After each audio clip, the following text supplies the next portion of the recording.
setelah ngobrol dengan kuasa hukum, akhirnya saya maju ini berdasarkan dari pasal undang-undang, kalau saya nggak salah ya Mbak, itu pasal 1 nomor pasal 74 ya, ayat 1 ya kalau nggak salah ya, itu bicara bahwa anak di luar nikah berhak mendapatkan pengakuan keperdataan bukan hanya dengan ibunya, tapi dengan ayah biologisnya yang bisa dibuktikan dengan ilmu pengetahuan, itu DNA gitu.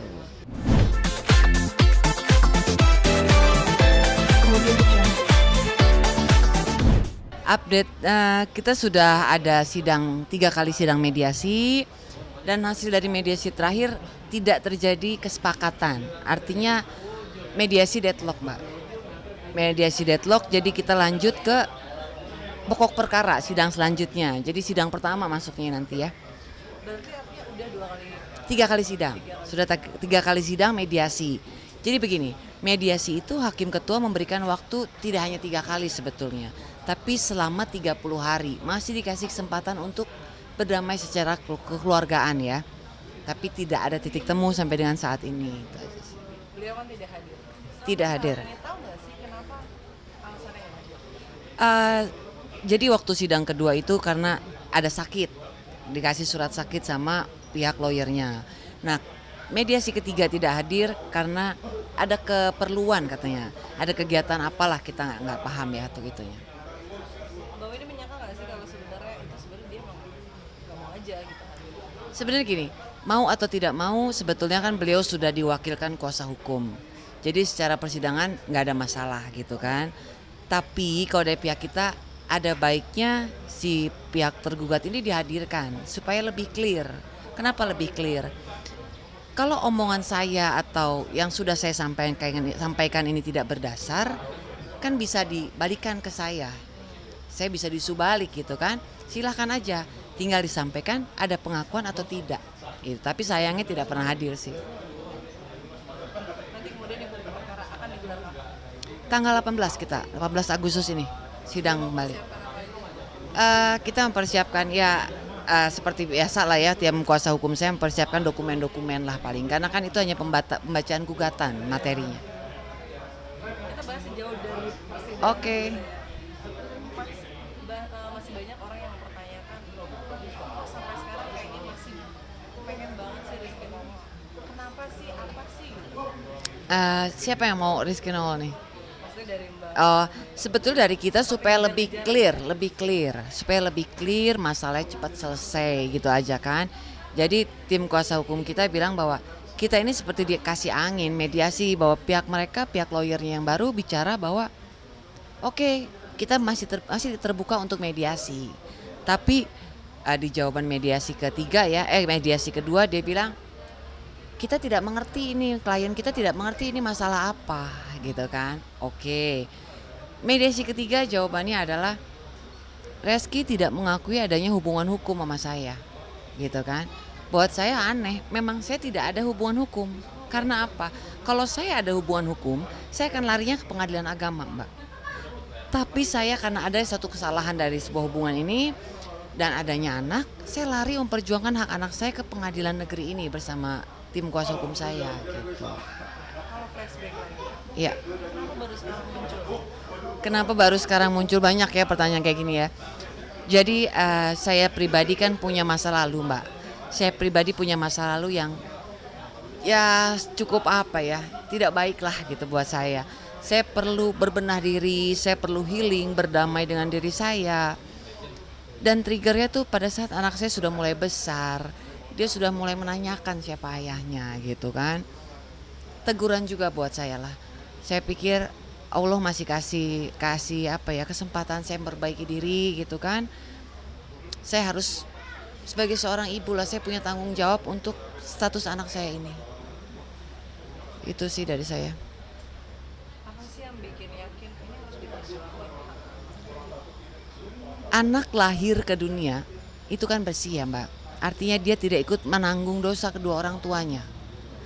Yang saya perjuangkan adalah oke, masa lalu saya jelek, it's okay, saya dihujat tidak ada masalah. Silakan hujat saya, nggak ada impact lah buat saya. Tapi status anak saya ini tetap harus ada. bagaimanapun dia lahir ke dunia ini, itu kan pasti ada kehendak dari yang punya hidup gitu kan. Saya pikir negara wajib untuk melindungi hak anak ini.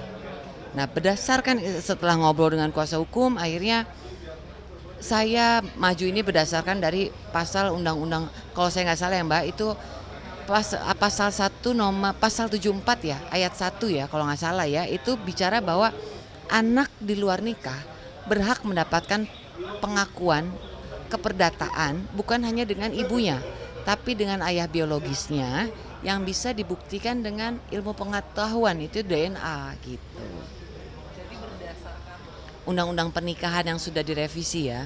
jadi salah kaprah orang yang menilai Tidak, saya tidak mengejar waris, saya tidak mengejar nasabnya terputus, itu benar. Saya tidak mengejar ke arah itu. Karena yang saya kejar adalah dari undang-undang pernikahan yang sudah direvisi itu. sejauh ini apa sih, ada pertimbangan khusus ya sih, gimana dengan mental anak, psikis anak ke depan? Kebetulan saya juga seiring kasus ini berjalan gitu kan, saya juga ketemu psikolog anak untuk bicara ngobrol sama anak saya, apakah dia terganggu, walaupun secara kasat mata dia happy ya, dia happy artinya dia seperti tidak terganggu, dia support saya, tidak melalui kata-kata banyak, cuman dia pegang tangan saya, mam aku salut ya gitu. Buat saya itu support besar ya gitu. Artinya mungkin ini anak tahu ibunya dihujat gitu kan. Eh, Psikologi anak bilang bahwa PR saya ke depannya bagaimana anak itu punya nalar ya Mbak ya. Nalarnya anak itu yang kita tidak bisa protect gitu kan. Tapi nalarnya dia itu kan masih terpotong-potong seperti puzzle.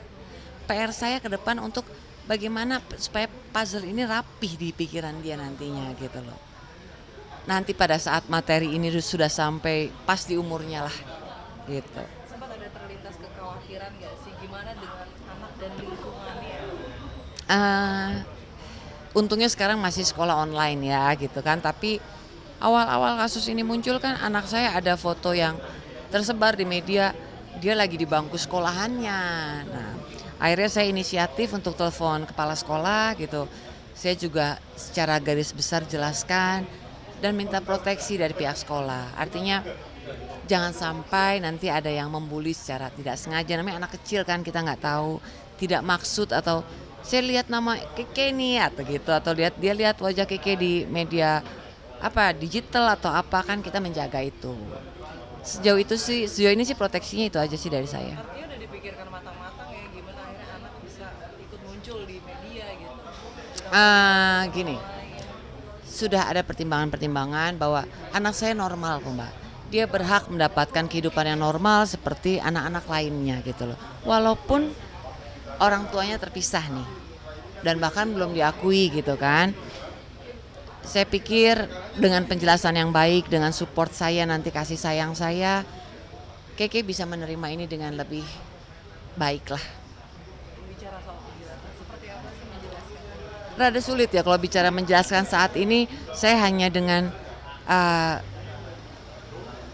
kayak saya pegang tangan dia gitu, simple lah, pegang tangan dia, saya lebih sayang, maksudnya lebih bicara dari hati, apapun nanti yang terjadi Keke tetap sama mama gitu ya, Keke tetap jadi anak mama, apapun yang terjadi gitu, kita tetap berdua ya Ke gitu, lebih kayak bahasa anak-anak lah yang bisa dimengerti dengan umurnya gitu. Kalau Keke kan support mama, mamanya disupport keluarga, seperti apa sih? Alhamdulillah mama papa saya tuh support, artinya apapun yang terjadi lagi bahwa Keke tetap cucu mereka gitu loh.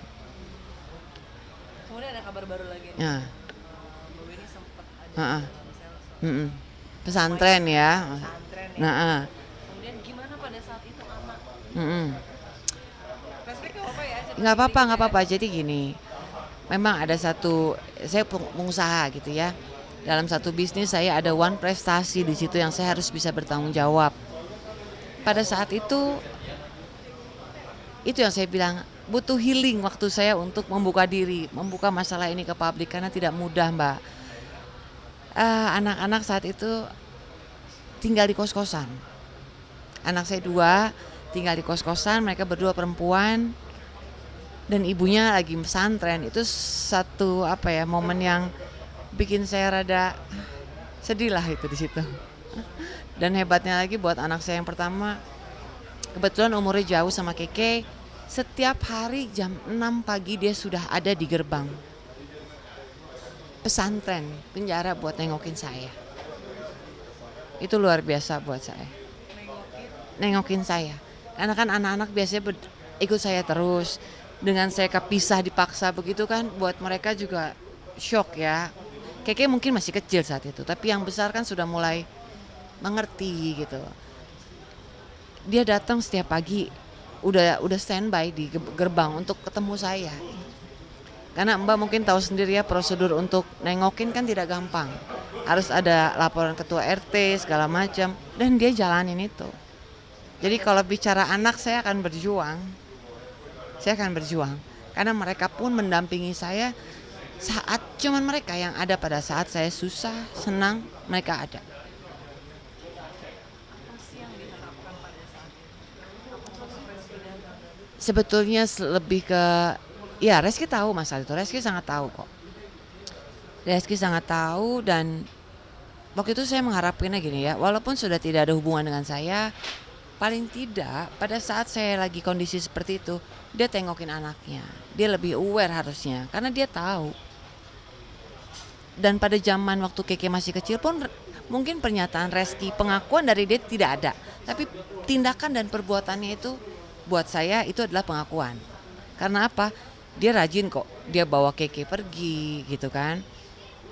Saya pada saat itu sempat ada punya pasangan ya, sudah tidak ada hubungan dengan Reski, dia masih datang buat anaknya. Tapi pada saat itu dia, Kenapa? pada saat anak-anak di kosan, Pada saat anak-anak saya di kos-kosan dia nggak ada, dia nggak datang. Padahal dia tahu keadaan itu. apa yang berkecamuk di hati Mbak Winnie pada saat itu? Menyayangkan ya, artinya maksud saya apapun kondisi saya, tapi tetap ya nggak usah lihat saya, tapi lihatlah anaknya. Dia nggak ngaku kenal sama saya, orang tuanya tidak ngaku kenal saya, nggak ada masalah Mbak. Nanti kan fakta-fakta yang membuktikan itu kan. Tapi yang saya sayangkan ini kan saya cuma butuh pengakuan aja, pengakuan tok kok. Gitu. Kemudian kalau sekarang Reski nanya, akhirnya berarti dia udah tahu ya, Keke sudah tahu, Keke sudah tahu. responnya seperti apa sih? Itu ya anak-anak dia tidak mau mengucap secara langsung kali, mungkin bahasanya belum nggak ngerti juga kali ya bahasanya. Dia cuma pernah bilang, Mam, kalau anak sambung, anak angkat itu apa sih? Karena dia belum paham kan gitu. Ya saya menjelaskannya secara saya bercanda aja lah gitu. Anak sambung, anak yang disambung-sambung ke. Karena saya yakin belum waktunya lah ini gitu kan. Biar nanti materinya ini sudah bisa saya sampaikan di umur yang memang sudah pas gitu. Secara dalam ya.